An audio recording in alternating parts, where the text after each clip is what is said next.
Nanti dans la seconde manche pour finalement se classer 13e. C'est la mésaventure qui est arrivée à Leila Picard.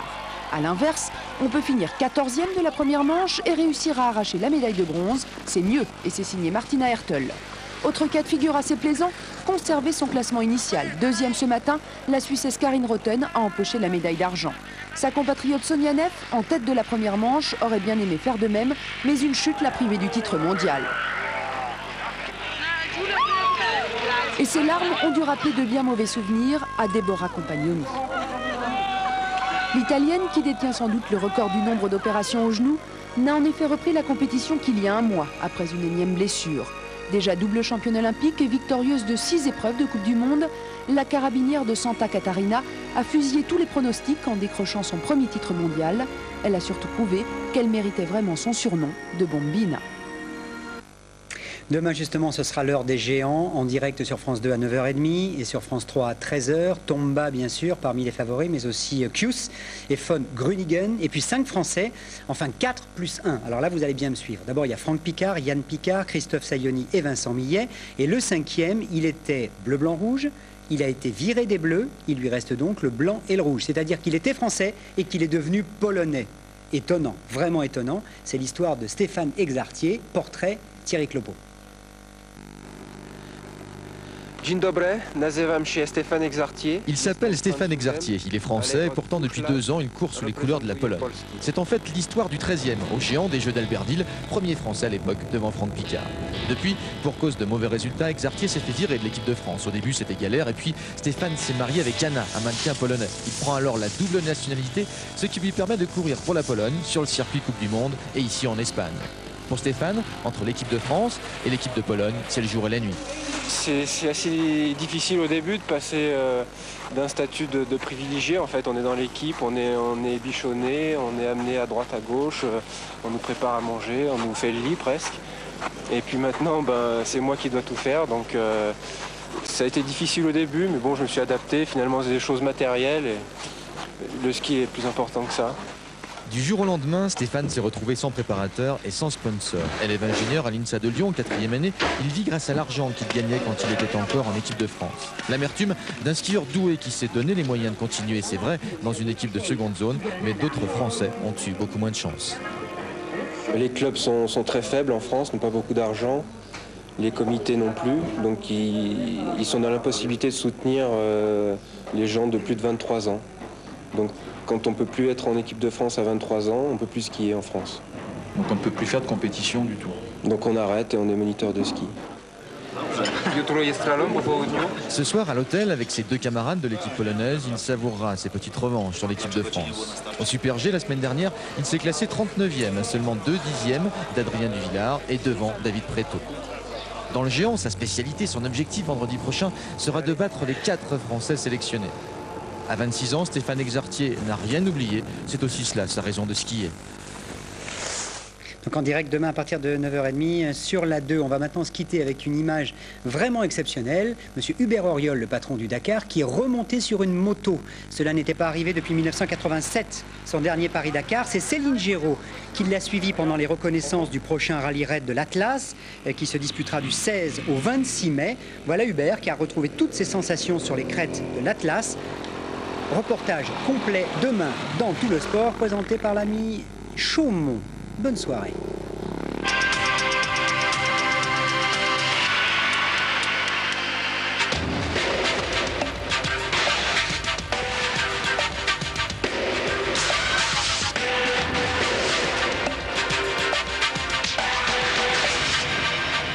Revenez avec votre envie de réussir, suivre Tout le Sport avec Leroy Merlin. Avec les lettres de mon moulin, Pagnol nous plonge dans l'univers du conte provençal tout de suite sur France 3.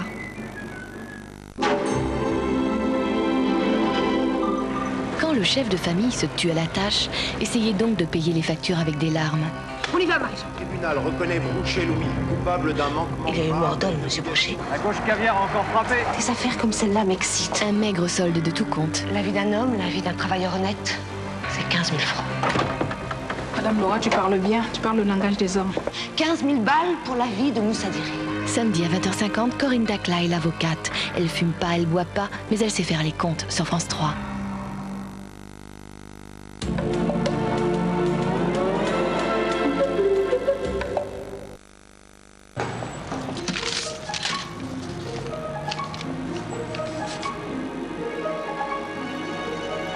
Merde, c'est pas vrai. Crédit Lyonnais, votre banque vous doit des comptes. Ah, le camembert Langto. Mon père raffolait du Langto. Moi-même, j'adore le Langto. Quant à mon fils... Ah, il l'a déjà mangé. Langto, il ne changera pas de sitôt. Quand vous sortez vos plats du lave-vaisselle, reste-t-il des traces? Alors essayez Sundose, la dose de lavage mise au point par la recherche Sun. Sa formule à l'oxygène actif élimine les traces jusque dans les moindres recoins pour vous offrir à chaque lavage des résultats parfaits, tout en prenant soin de votre vaisselle la plus délicate. L'efficacité, c'est sûr, c'est Sun.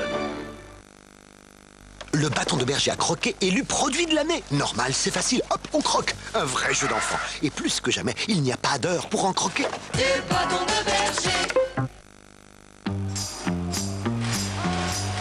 La chaleur, l'anxiété, le stress.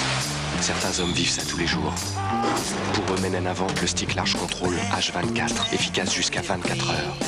Sans alcool, il respecte la peau et surtout, il ne s'évapore pas. Il dure beaucoup plus longtemps qu'un déodorant classique. Jusqu'à 24 heures.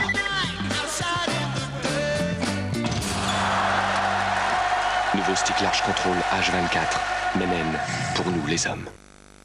Entre, il y a une raquette pour toi dans le bureau de mon père. Hey, ça marche, on va pouvoir s'amuser. Arrête, mon père va nous tuer. Fiat Bravo, la compacte tracée. Fiat Brava, la berline de caractère. Agrandi. Laisse-moi faire. L'autre aussi. On continue? Allez, vas-y. Tu te vois au volant? Attends qu'on ait l'âge. Hé, il y a déjà un équipement stéréo. Et les moteurs essence, tous multi-soupapes? Oui, bon, bah fais voir les couleurs plutôt. Fiat Bravo, Fiat Brava, voiture de l'année 1996. Alors, on en était aux couleurs.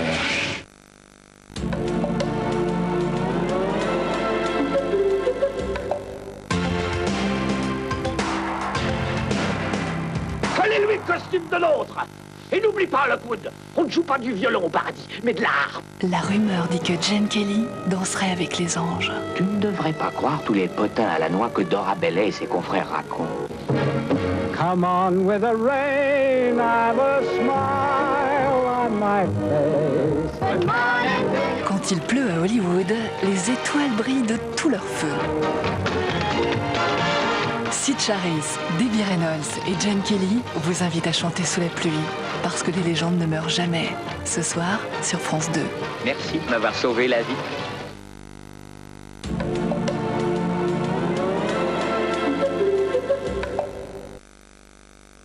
Découvrez l'innovation au service de la blancheur. Plongez dans l'univers du nouveau dentifrice Aquafresh Formule Blancheur, qui rend vos dents plus blanches et les garde saines grâce à sa formule au triclène. Aquafresh, le soin de tous les jours pour des dents plus blanches. Je voudrais vous dire que les crackers de table, œufs de berre, se marient très bien avec le fromage. Crackers de table œufs de berre, ceux qui rient n'en ont pas pris. Mamma mia, j'arrive. Monsieur. Angelo. Je crois que votre voiture est garée sur mon parking. Attendez une minute, asseyez-vous. Je n'ai pas le temps. Allons juste un instant. Regardez, vous prenez un sachet. Vous ajoutez un peu de chaude. Oui. Vous tournez, regardez cette mousse. Voilà, Nescafé Cappuccino. Merci. Mais je vous en prie. Et en ce qui concerne votre voiture? Mais je n'ai pas de voiture. Nescafé Cappuccino, la douceur à l'italienne.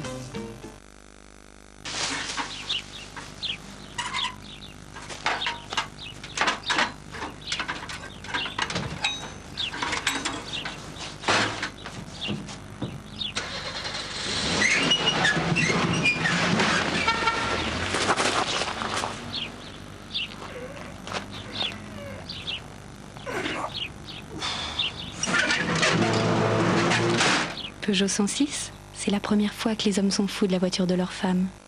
Peugeot, pour que l'automobile soit toujours un plaisir. Quand on veut apprendre à quelqu'un ce qu'est le goût de la moutarde, on lui fait goûter la moutarde Amora. Amora, par amour du goût. Avant, Monsieur Bengali trouvait son éléphant énormément plus confortable, plus sûr que sa voiture qu'il avait fini par abandonner. Mais un jour, Monsieur Bengali découvrit Noroto.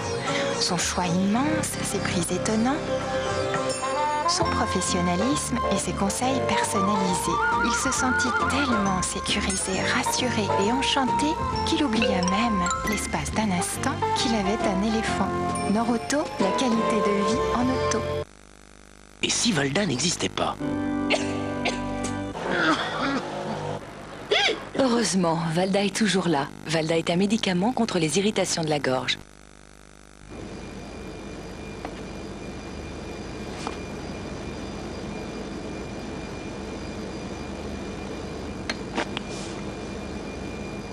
Avec l'espace Europe d'Air France, vous auriez le droit à l'intimité. Il y a la largeur d'un siège entre deux passagers. Un restaurant de poisson qui sert après 22h? Les embruns, 11 rue du Four. Il y a du rouget? Dans le menu à 150, ouais. Évidemment, chez Mercure, ils ont réponse à tout. Pour un brossage encore plus efficace, brosse à dents Colgate Total.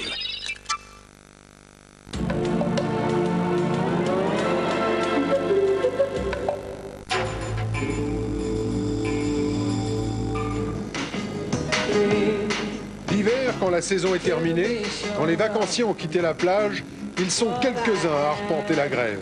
Ils cherchent, ils scrutent, ils écoutent, dans l'espoir de trouver. Trouver l'objet oublié, l'objet perdu, et pourquoi pas, le trésor. Objet trouvé, c'est demain à 20h50 dans Thalassa, sur France 3. Attention, les lettres de mon moulin sont en 2 parties. Vous allez voir la version intégrale. La Provence est en fête. Première partie, tout de suite sur France 3.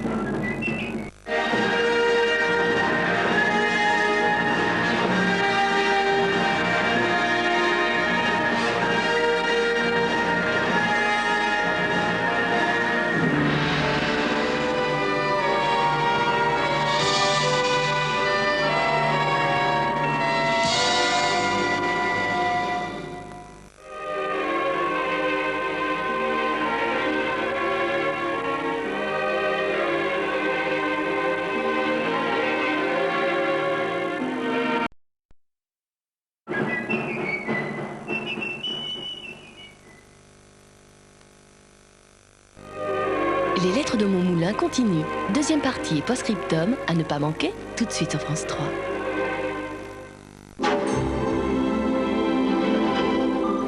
Quand le chef de famille se tue à la tâche, essayez donc de payer les factures avec des larmes. On y va, Max. Le tribunal reconnaît Broucher-Louis coupable d'un manquement. Il a eu mort d'homme, monsieur Broucher. La gauche caviar a encore frappé. Des affaires comme celle-là m'excitent. Un maigre solde de tout compte. La vie d'un homme, la vie d'un travailleur honnête, c'est 15 000 francs. Madame Laura, tu parles bien, tu parles le langage des hommes.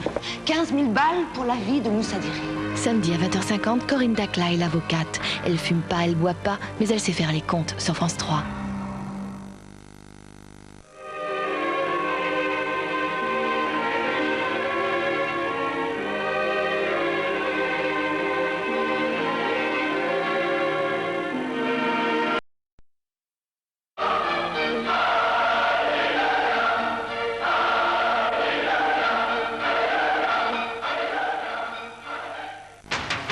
L'écriture ou la vie? Philippe Tesson invite Bernard-Henri Lévy. À quel titre? Après la météo et Soir 3.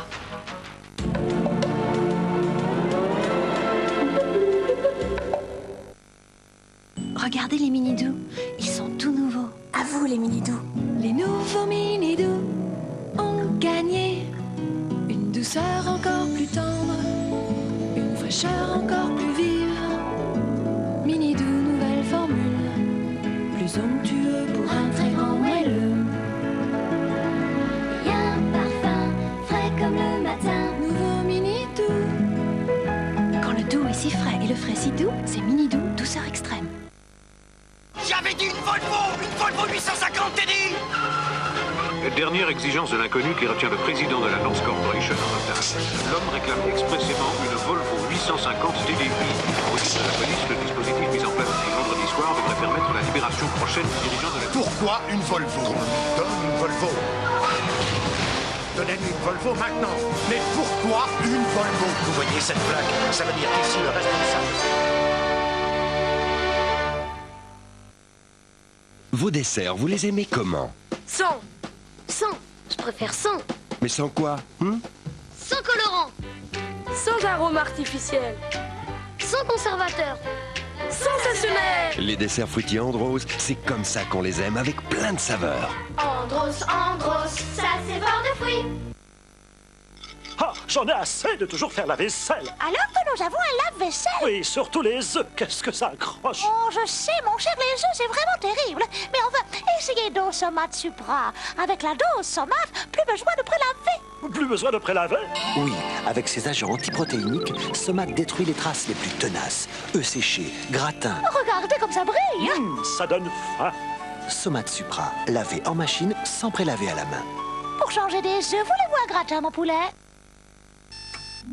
Comment réussir une journée bien remplie? Je commence avec Country Store de Kellogg's. Avoine, blé, maïs, fruits, vitamines, fer et un goût savoureux.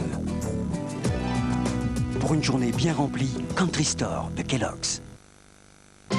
Pour recevoir gratuitement votre documentation sur la montagne, appelez vite le 36 68 64 04. La montagne, ça vous gagne. Écoute, le classique, il y a tellement de choses. Et tu ne sais jamais quoi acheter, j'étais comme toi. Alors tu dis que là, tout y est. Trésor classique. Oui, tous les airs que tu veux retrouver et plein d'autres. Une vraie discothèque dans un coffret. 4 CD, un livret, une grande marque. Un prix incroyable. Ton trésor classique. Non, à ce prix-là, je te l'offre. Allô, Nicole? Comment je vais le reconnaître, le nouveau président, Naoko Sato? Il est petit, il est grand, il est comment? Hein, plutôt urgent, oui. Ok, je me connecte.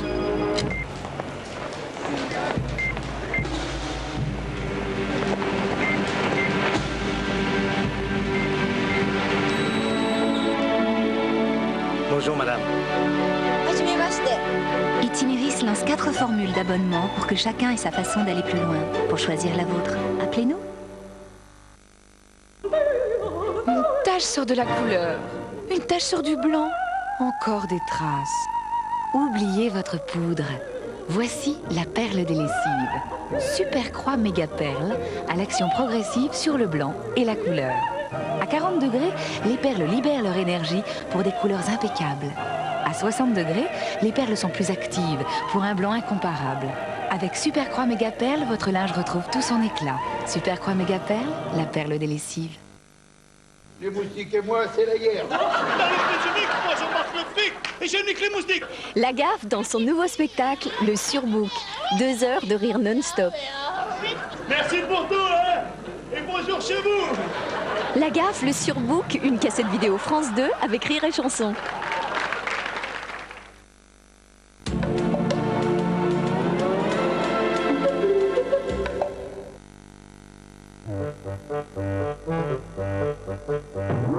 La météo de France 3, avec 2 diétriches thermiques, du soleil toute l'année.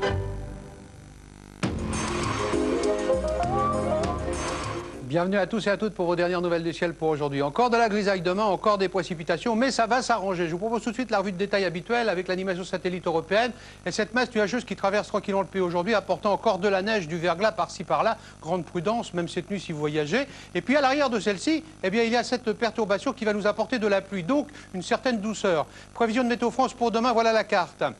Avec sur la façade est de la grisaille certes et quelques chutes de neige encore en pleine, faibles chutes de neige néanmoins. Un certain soleil près de la Méditerranée avec du vent à 60 km à l'heure. Sur la façade ouest, alors arrivée de la nouvelle perturbation qui va nous apporter de la pluie et d'une certaine douceur. De la neige encore sur la chaîne pyrénéenne. Au-dessus de 1000 mètres d'altitude, gare au risque d'avalanche, tant sur les Pyrénées que sur les Alpes d'ailleurs, grande prudence. Et puis vous voyez qu'ailleurs sur le nord-ouest, ce sera un ciel un tout petit peu plus clément l'après-midi surtout, car le matin ce sera de la grisaille avec des brouillards dans les vallées. Alors les températures matinales encore inférieures aux normales saisonnières, mais à la hausse ces températures, entre moins 5 degrés à Besançon, moins 5 degrés à Strasbourg, moins 5 degrés à Clermont-Ferrand et jusqu'à 3 degrés, 3 petits degrés quand même, pour Brest, pour Biarritz, pour Nice et Bastia. Avec 0 pour Marseille, moins 1 degré pour Paris. Celle de l'après-midi, inférieure également aux normales saisonnières, entre moins 1 degré à Lens, moins 1 degré à Besançon et jusqu'à 11 degrés pour l'île de Beauté. Avec 9 pour Biarritz, 7 pour Brest, 1 pour Lille et 4 pour Paris. Allez, on se préoccupe de votre week-end maintenant. Voyez ces 3 cartes.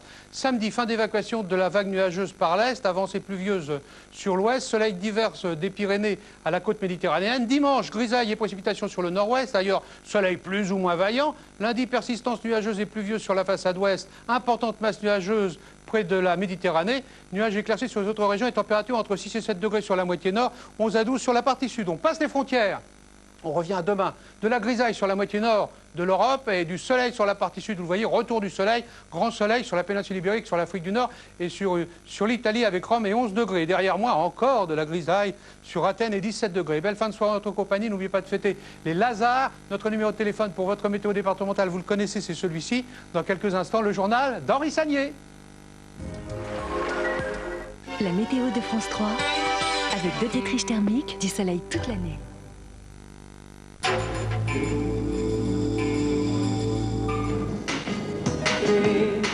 L'hiver, quand la saison est terminée, quand les vacanciers ont quitté la plage, ils sont quelques-uns à arpenter la grève.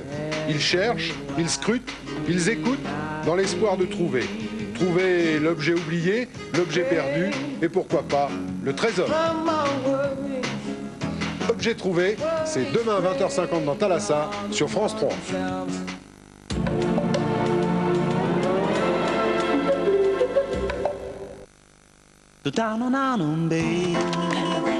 Dim crée la sensation minceur. Diams ventre plat. Le plus beau dîme, c'est vous. Une personne, une imprimante. T'as compris le cours, toi? Hé, il a une machine anti-sèche. Wow. Génial. Oh, vous êtes nuls, c'est ma nouvelle imprimante Canon. Des anti-sèches en couleur, je rêve. C'est pas des anti-sèches, c'est mon exposé. Tu les donnes tes anti-sèches? Canon lance la BJC 210, 1790 francs, pour que chacun ait son imprimante. Canon. Manque d'énergie? Supradine, un comprimé par jour pendant 20 jours. Supradine, 11 vitamines, 9 minéraux. Retrouvez l'énergie qu'on aime en vous. Supradine est un médicament réservé à l'adulte. Ford présente Galaxy. Un nouveau style de monospace est né.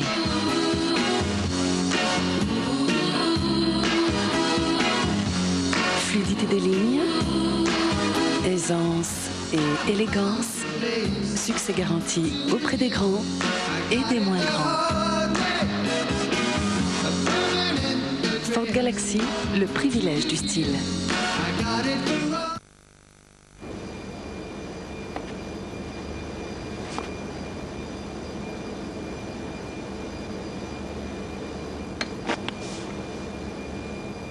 Avec l'espace Europe d'Air France, vous auriez le droit à l'intimité. Il y a la largeur d'un siège entre 2 passagers. Plus spectaculaire que votre numéro, Monsieur Bengali. Le pneu Noroto 3000 est garanti 5 ans et jusqu'au 9 mars, le montage est gratuit. Avant, pour trouver les coordonnées d'un correspondant en Italie, en Allemagne, au Portugal, en Espagne, en Belgique ou aux USA, c'était un peu compliqué. Maintenant, avec 3617 page I, c'est simple comme bonjour. 3617 page I, les pages internationales sur Minitel.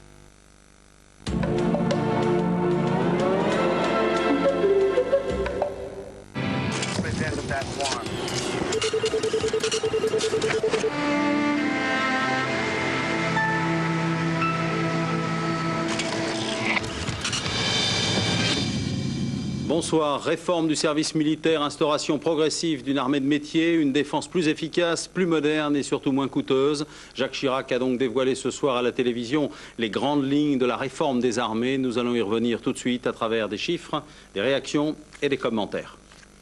D'entrée, le chef de l'État a donc donné le ton en déclarant que notre outil de défense était inadapté aux exigences de notre temps. La France va donc s'orienter vers une armée de métier.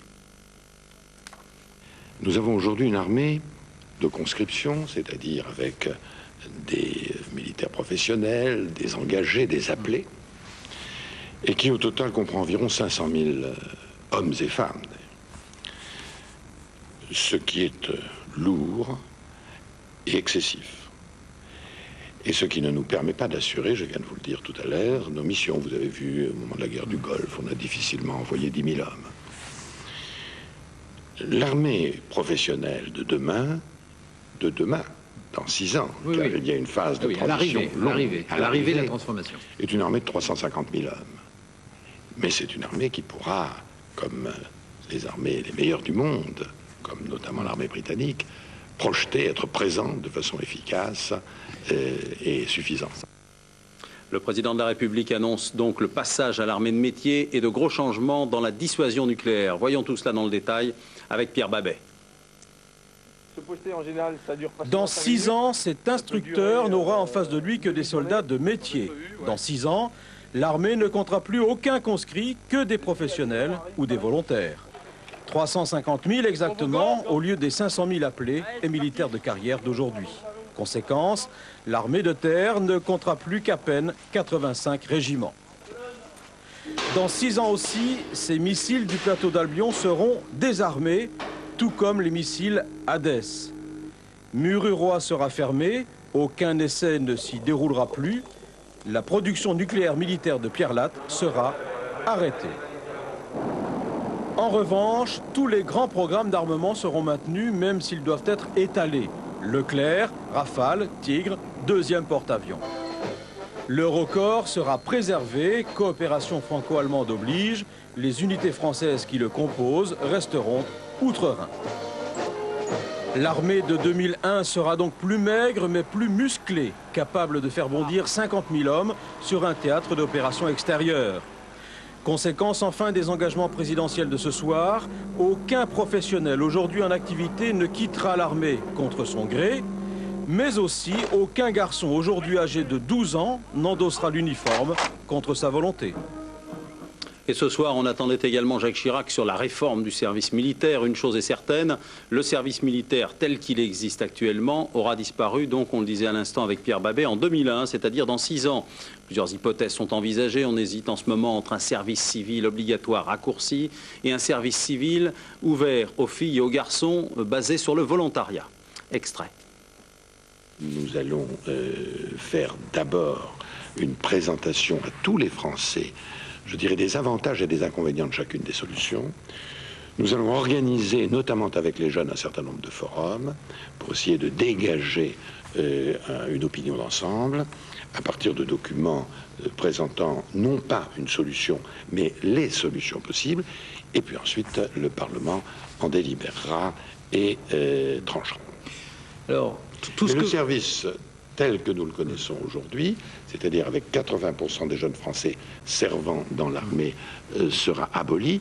Mais je reviens sur ce point capital. Oui, aboli dans 6 ans. Oui. C'est-à-dire que ce projet intéresse les enfants ou commencera à intéresser les enfants qui aujourd'hui ont 12 ans. Oui, c'est ça. Il ne faut pas s'imaginer, jusqu'en 2001, les obligations du service national telles qu'elles existent aujourd'hui seront naturellement maintenues. L'intervention télévisée de Jacques Chirac a bien sûr été suivie très attentivement dans les casernes par les militaires et par les appelés. Les images que vous découvrez ont été tournées ce soir à Besançon. Pas de réaction, l'armée est restée fidèle à son image de grande muette. La majorité des militaires s'interdit de commenter les propos du président, qui est aussi, je vous le rappelle, le chef des armées. Une chose est certaine, on s'oriente vers une armée de métier. C'est bientôt la fin d'une conscription qui est d'ailleurs en recul en Europe occidentale. Plusieurs pays envisagent sérieusement son abolition. C'est le cas notamment en Autriche et aux Pays-Bas. D'autres, comme la Belgique, l'ont abandonné il y a quelque temps, en 1994 par exemple. Reportage d'Hervé Dino et Jean-Bernard Heyer. L'armée belge fait peau neuve. Depuis 2 ans, elle n'a plus recours aux conscrits. Un choix politique dicté par la fin de la guerre froide et par des impératifs budgétaires. De 100 000 hommes en 1992, elle doit passer à 40 000 à l'horizon 98. La professionnalisation de l'armée a permis aux militaires de se recentrer sur leur mission de base. L'instruction des appelés monopolisait beaucoup d'énergie et cet investissement humain n'était pas forcément très rentable. Il y a des miliciens qui étaient motivés pour leur service militaire et d'autres, évidemment, moins payés que les gens de carrière. Donc, c'est vrai que c'était un boulot plus dur à effectuer pour eux, quoi. On perd beaucoup moins de temps à instruire les gens. Maintenant, ça devient du perfectionnement. Et on perd effectivement beaucoup de moins de temps par ça. Et puis, on n'a plus, je dirais, notre main d'œuvre facile. C'est-à-dire que maintenant, toutes les petites gorvées désagréables, on les fait nous-mêmes, puis voilà. Mais finalement, la pilule n'a pas été trop dure à avaler, car dans le même temps se sont développées les missions extérieures, notamment dans l'ex-Yougoslavie. Aux yeux des militaires, elles ont contribué à revaloriser la profession. Comme ici au sein de la 7e brigade mécanisée basée dans les Ardennes, aujourd'hui le recrutement se fait au compte-gouttes. Parce qu'ils étaient quand même un total de 29 au départ de la formation. Il nous en reste actuellement 16. Bon, je crois que les gens motivés sont restés et les gens qui n'étaient pas motivés, eux, sont partis. C'est 4 mois qu'il faut tenir et après, ça ira comme sur des roulettes. Paradoxalement, la fin de la conscription a contraint au chômage technique les associations militant pour l'abolition du service militaire. Un service devenu ces dernières années profondément inégalitaire. Et quand le piston ne marchait pas, les fils de la bourgeoisie, les intellectuels et ceux de bonnes familles arrivaient quand même dans tous les cadres de l'armée et les prolétaires restaient quand même à nettoyer les chiottes et à faire toutes les crasses, quoi. Certes, le départ des appelés a laissé un vide, mais la restructuration de l'armée, mise en place depuis 2 ans, s'avère plutôt positive. Et c'est quelque chose de très satisfaisant, dans la mesure où on voit les résultats et on peut les mesurer concrètement. Et l'ambiance globale est excellente aussi, parce que tout le monde a le même statut. Il n'y a plus cette armée à 2 vitesses, au fond, que nous connaissions du temps de la conscription. Par où? Quand? Comment? L'armée belge a quand même protégé ses arrières, le service militaire n'est que suspendu. En cas de crise, il pourrait être réactivé à tout instant. Et autre volet de l'intervention de Jacques Chirac, les conséquences économiques de la réforme des armées et de la défense. Le chef de l'État était très attendu sur ce point, car pour beaucoup, les restructurations sont, vous le savez, synonymes de chômage. Le président de la République s'est voulu rassurant, message qui s'adresse directement aux PME et PMI qui travaillent pour l'industrie de l'armement. Je mettrai en place, enfin plus exactement le gouvernement mettra en place, une structure de responsabilité et de concertation permanente, organisée sur l'ensemble de la période, pour traiter chaque cas particulier avec un responsable pour chaque site, et afin d'avoir d'une part, avec les syndicats, qui sont très responsables dans ce secteur, avec les syndicats, la concertation permanente nécessaire pour que les droits légitimes de ces travailleurs, dont je n'hésite pas à dire qu'à bien des égards ils sont exemplaires, est nécessaire pour la France de demain, pour avoir une grande ambition industrielle dans ce domaine, que ces problèmes soient traités et réglés comme il convient. Il n'en demeure pas moins que la réforme annoncée ce soir par le président de la République inquiète sérieusement certaines villes de garnison. La réduction des effectifs se traduira immanquablement par la fermeture d'un grand nombre de casernes. Exemple à Vannes, en Bretagne, où le départ du régiment d'infanterie de chars de marine signifie une perte sèche de l'ordre de 110 millions de francs chaque année pour la ville. Reportage d'Anne Gouraud et Stéphane Taponnier. Depuis 5 mois, Vannes a le vague à l'âme. Vannes refuse de se séparer de ses concitoyens en uniforme. Ici, le RICM, c'est sacré. D'abord parce que le régiment d'infanterie et de chars de marine est l'un des plus prestigieux de France. Et puis, 900 soldats revenant de Sarajevo ou du Golfe Persique avec des primes de mission, c'est un précieux coup de pouce pour l'économie locale. C'est des gens qui consomment. Ils consomment parce qu'ils ont peut-être une vie un petit peu autre que la nôtre, ils sont un petit peu moins stabilisés dans leur vie, donc ils se font beaucoup de plaisir et ils profitent à pleines dents de la vie. Des bons clients que Vannes regrettera longtemps. 110 millions de francs annuels passeront de la Bretagne à Poitiers quand le RICM déménagera l'été prochain. On a des informations des gens du RICM, le déménagement va coûter très cher. On a des informations sur Poitiers où les installations ne sont pas du tout prévues là-bas. Donc ça va coûter encore beaucoup d'argent aux contribuables français. Si vous aviez su que le régiment allait partir, est-ce que vous seriez installé ici? Non. Non, bien évidemment, non. Si j'avais su que le régiment partait, je ne serais pas venu ici. Mais bon, apparemment personne ne le savait, même pas le maire alors. Le maire ne le savait pas et le maire ne décolère pas. En novembre dernier, Pierre Pavec a mobilisé 7000 manifestants dans les rues de Vannes pour s'opposer au déménagement. Nous nous battons toujours pour les garder d'une façon définitive, mais aussi pour les garder ne serait-ce qu'un an ou deux, pour essentiellement les familles, parce que sur le plan social, ce serait un traumatisme pour les familles de devoir déménager. Ça correspond à peu près à une quarantaine de familles entre le RIMA et le RICM.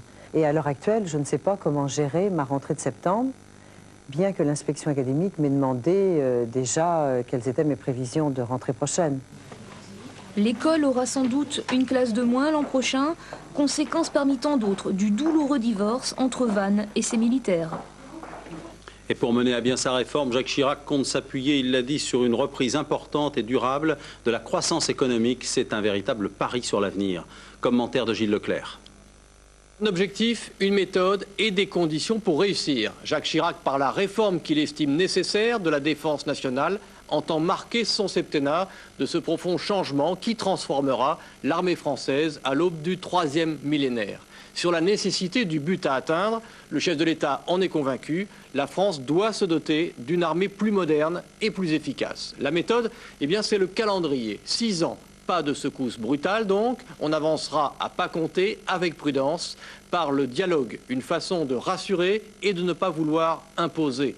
Exemple, l'avenir du service national. Le chef de l'État ne souhaite pas passer en force dans un pays déjà inquiet, dans un contexte économique difficile.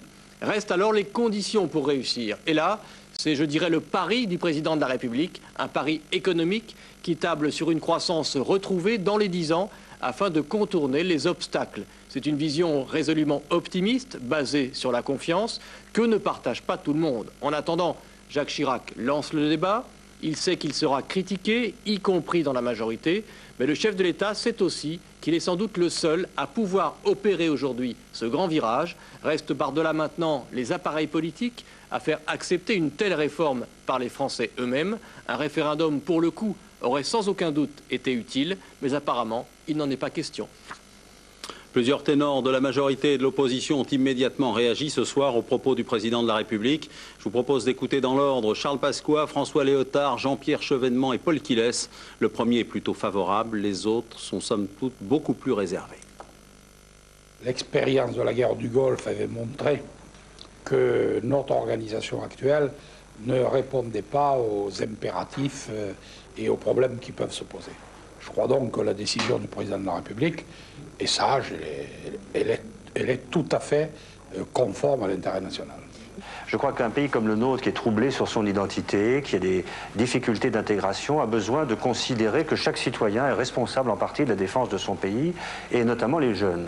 Et je crois que la conscription républicaine, profondément rénovée, car c'est vrai qu'elle est injuste, était cet outil d'intégration et comment dire, cet outil républicain. Cette réforme est cohérente avec la réintégration de l'OTAN par la France pour développer les expéditions partout où il y a des crises, et il y en a beaucoup en perspective dans le monde entier. Est-ce que la défense de la France consiste à se mettre à la remorque des États-Unis pour fournir des supplétifs et des contingents dans leurs expéditions? Il faut consulter les jeunes. On a dit qu'on allait le faire, très bien. On aimerait savoir comment. Il faut consulter l'armée, excusez du peu. C'est pas simplement parce que vous allez dans les popotes qu'on consulte l'armée. La consulter nos alliés. Un vrai débat, ça doit prendre, à mon avis, un peu plus que 3 mois. Voilà, je vous donne rapidement 2 dernières réactions qui viennent de nous parvenir. Le président du Front National, Jean-Marie Le Pen, s'est déclaré inquiet sur l'avenir de l'armée. Il affirme notamment que la plupart des chiffres avancés ce soir par le chef de l'État sont faux. Autre réaction, celle d'André Lajoigny, le secrétaire du comité national du PC, se dit très inquiet sur l'avenir de l'emploi dans les industries de l'armement. Fin de citation. Un dernier mot rapide pour vous dire que 72% des Français sont favorables à une armée de métier. C'est le résultat d'un sondage Sofres qui paraîtra dans le Figaro Magazine de samedi prochain. Voilà donc tout ce que l'on pouvait dire ce soir sur l'intervention du chef de l'État et surtout sur les réactions qui en découlent. Pour le reste de l'actualité, voici un bref tour d'horizon préparé par Lionel Cotu et Carole Gessler. Voici les inculpés pour crimes de guerre en ex-Yougoslavie. 10 000 affiches de ce type ont été distribuées aux soldats de l'IFOR pour qu'ils puissent désormais reconnaître ces personnes recherchées. Ils sont ainsi une 50aine à être inculpés par le tribunal pénal international de La Haye. Parmi eux, Radovan Karadzic et Ratko Mladic, le chef militaire des Serbes de Bosnie. Le pétrolier Siem Press, enfin hacké. Une semaine après s'être échoué au large du pays de Galles, il a laissé dans son sillage une immense nappe de brut qui menace le littoral et les espèces protégées.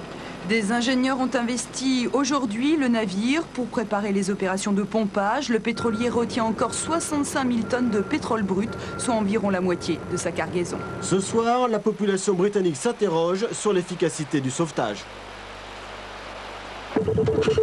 L'Assemblée nationale a adopté en première lecture aujourd'hui une proposition de loi qui reconnaît l'autisme comme un handicap. La proposition de loi vise aussi à améliorer les conditions d'accueil des personnes frappées par cette maladie. La prise en charge de ces malades devrait constituer une priorité éducative, pédagogique, thérapeutique et sociale.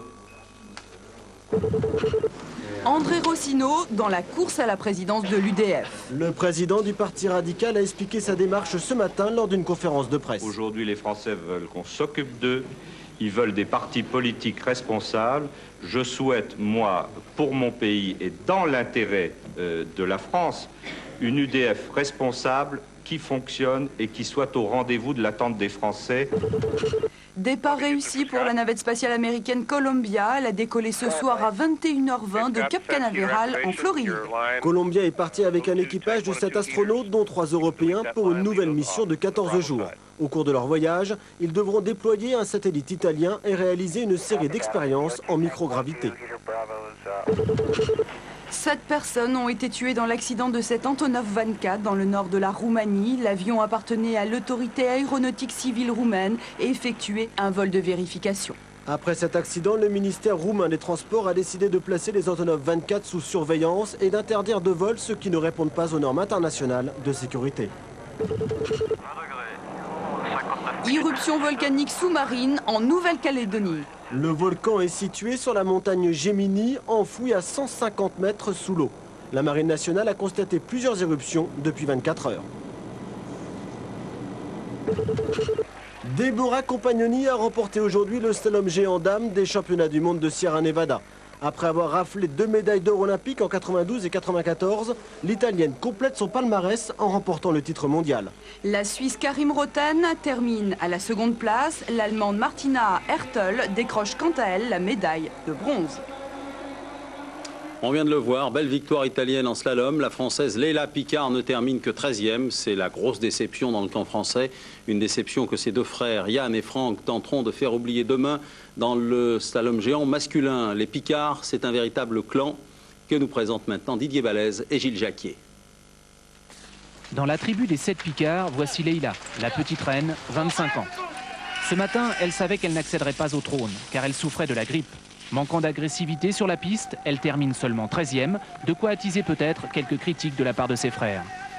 Surtout John, parce que maintenant qu'il a le temps, il est dans l'air d'arriver, et là, à chaque fois que je suis en bas, il me critique. Le second du clan en Espagne, c'est Yann, 27 ans, le bourreau de travail qui attend patiemment la consécration depuis 3 ans.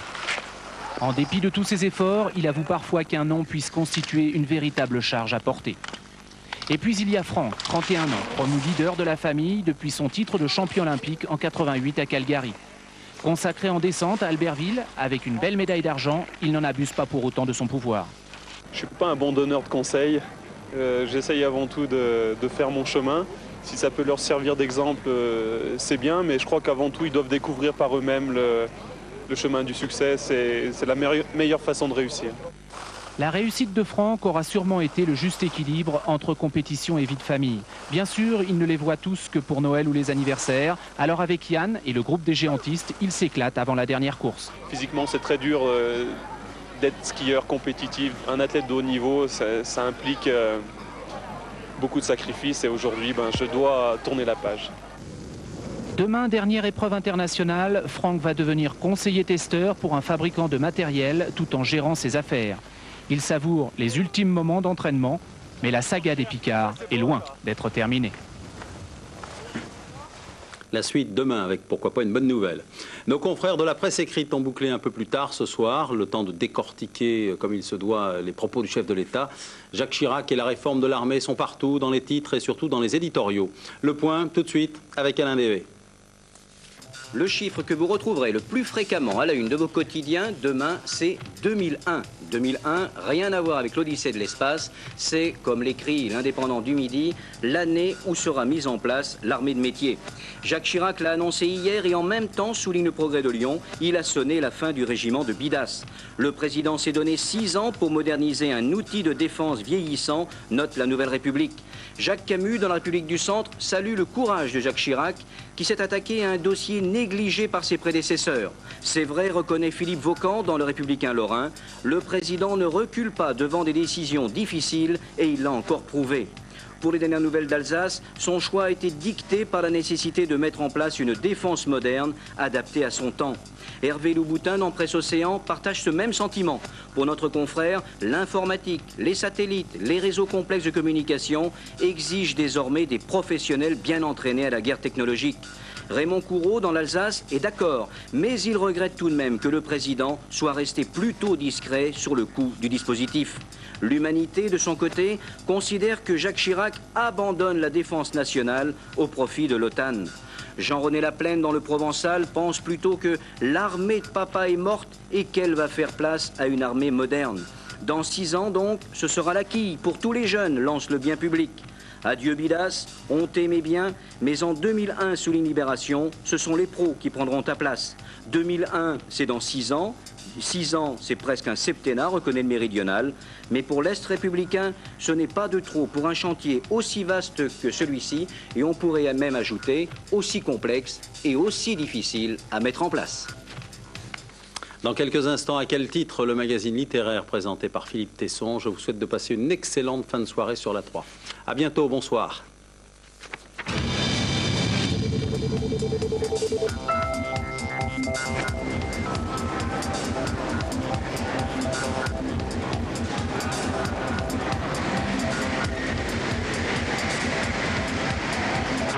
Rencontre avec des auteurs pour qui vie et écriture se mêlent étroitement. À quel titre? Tout de suite sur France 3.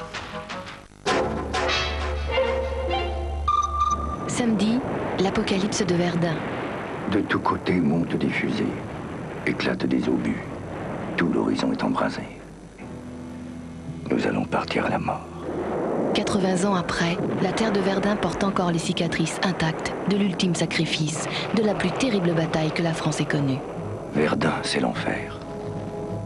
Ça ne se raconte pas, ça se vit.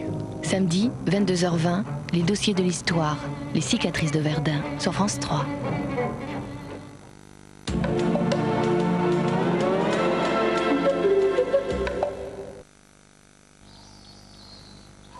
Séance du soir, du cinéma le plus proche? 20h, 22h10, film 20 minutes après. Évidemment, chez Mercure, ils ont réponse à tout. Entre, il y a une raquette pour toi dans le bureau de mon père. Hé, ça marche, on va pouvoir s'amuser. Arrête, mon père va nous tuer. Fiat Bravo, la compacte tracée. Fiat Brava, la berline de caractère. Agrandi. Laisse-moi faire. L'autre aussi. On continue? Allez, vas-y. Tu te vois au volant? Attends qu'on éloge. Hé, il y a déjà un équipement stéréo. Et les moteurs essence, tous multi-soupapes? Oui, bon, bah fais voir les couleurs plutôt. Fiat Bravo, Fiat Brava, voiture de l'année 1996. Alors, on en était aux couleurs. Je viens de prendre un crédit. Quoi? Tu comptes pas sur moi pour rembourser tes dettes.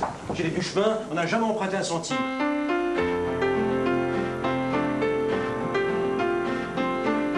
Crédit Lyonnais, votre banque vous doit des comptes.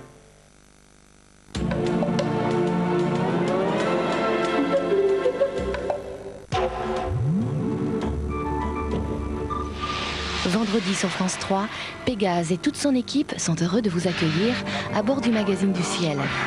Votre destination, le massif du Mont Blanc.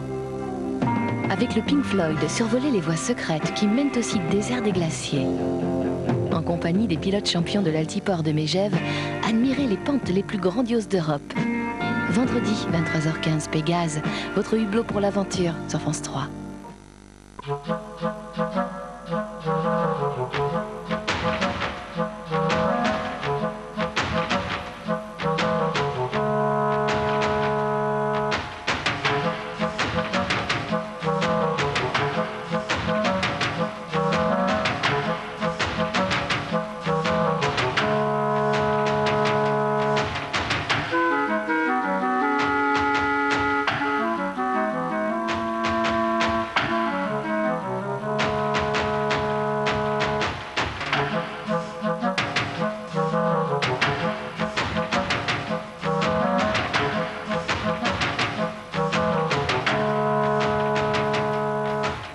Bonsoir.